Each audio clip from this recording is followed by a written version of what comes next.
So hello investors, good afternoon. இன்றைக்கி ஒரு client ஒருத்தர் வந்து கேட்டிருந்தார், மியூச்சுவல் ஃபண்ட் ஈக்விட்டிஸ் பற்றி கேட்டிருந்தார். ஒரு நல்ல கொஸ்டின் கேட்டிருந்தார். என்ன கொஸ்டின் கேட்டிருந்தாருன்னா, கோல்டு வந்து இந்த உலகத்தில் ரொம்ப லிமிட்டட்.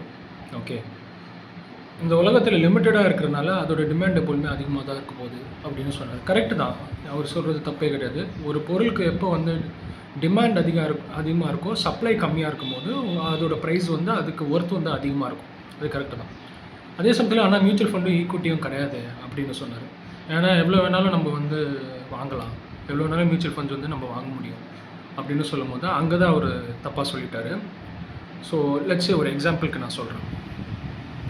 ஒரு மைக்ரோ கேப் இண்டெக்ஸ் எடுத்துக்கிட்டிங்கன்னா ஒரு 2000 கோடிக்கு கீழே இருக்கிற கம்பெனி, மார்க்கெட் கேப் இருக்கிற கம்பெனிஸ். ஓகே, இந்த 2000 கோடி ஒர்த்து உள்ள கம்பெனி பார்த்தீங்கன்னா 2000 கோடிக்கு தான் அது வந்து 100% ஈக்விட்டி இருக்குது. ஸோ அந்த 2000 கோடி கம்பெனி பார்த்தீங்கன்னா 50% வந்து ஓனர்ஷிப் வந்து ஓனர்கிட்ட இருக்கும். ஓகே, 2000 கோடியில் 1000 கோடி வந்து ஓனர்கிட்ட இருக்கும். மிச்சம் 1000 கோடி தான் வந்து பப்ளிக்கிட்ட இருக்குது.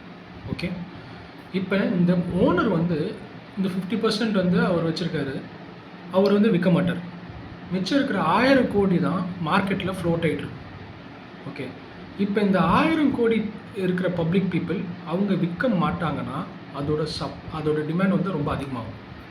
ஸோ பேசிக்கலி என்ன நான் சொல்ல வரேன்னா, ஒரு கம்பெனிக்கு உள்ள ஷேரும் சரி, இல்லை மியூச்சுவல் ஃபண்டில் இருக்கிற ஈக்விட்டி ஷேர்ஸும் சரி, அதுக்கு டிமாண்ட் வந்து அன்லிமிட்டட், அதுக்கு சப்ளை வந்து அன்லிமிட்டடே கிடையாது. ஓகே, அதனால தான் அதோட ப்ரைஸ் ஏறிட்டே போயிட்டுருக்கு. ஓகே, ஏன் ஈக்விட்டி வந்து ப்ரைஸ் ஏறிட்டே போயிட்டுருக்குன்னு பார்த்தீங்கன்னா, அதோட சப்ளை வந்து லிமிட்டட் தான். ஜஸ்ட் லைக் கோல்டு எப்படியோ அதே மாதிரி தான் ஈக்விட்டி மார்க்கெட்டும். அதோட சப்ளை வந்து லிமிட்டட். நம்ம வந்து டிமாண்ட் வந்து எப்போதுமே இன்க்ரீஸாக தான் இருக்குது மார்க்கெட்டுக்கு. ஏன்னா சொத்து வாங்குறதுக்கு விருப்பப்படுறாங்க, மணிக்கு வேல்யூ இல்லாமல் போகுது. ஓகே, ஸோ மியூச்சுவல் ஃபண்ட்ஸும் சரி, ஈக்விட்டியும் சரி, கோல்டும் சரி, அதுக்கு வந்து உங்களுக்கு லிமிட்டட் தான் இருக்குது. நீங்கள் அதை ஸ்டாக் பண்ணி வைக்கிறது வந்து it's basically like you're investing on hard assets. ஓகேயா? மூணாவது விஷயம், எஃப்டியில் இன்வெஸ்ட் பண்ணுறீங்கன்னா அதுக்கு வந்து சப்ளை டிமாண்டு கிடையாது. எஃப்டி நீங்கள் எவ்வளோ வேணாலும் நீங்கள் பண்ணலாம். நீங்கள் ஆக்சுவலி கடன் கொடுக்குறீங்க, கடன் கொடுக்குறது எவ்வளோ வேணாலும் சப்ளை பண்ணலாம். ஸோ அதோட டிமாண்ட் வந்து இன்க்ரீஸே ஆகாது. எவ்வளோ வேணாலும் சப்ளை கொடுக்கறதுக்கு கவர்மெண்ட்டும் அவைலபிளாக இருக்குது, பீப்புளும் அவைலபிளாக இருக்காங்க. ஸோ அதனால் அது டிமாண்ட் இன்க்ரீஸ் ஆகிறதுனால அதோட இன்ட்ரெஸ்ட் ரேட் வந்து கம்மியாகிட்டே தான் போகும் ஃபியூச்சரில்.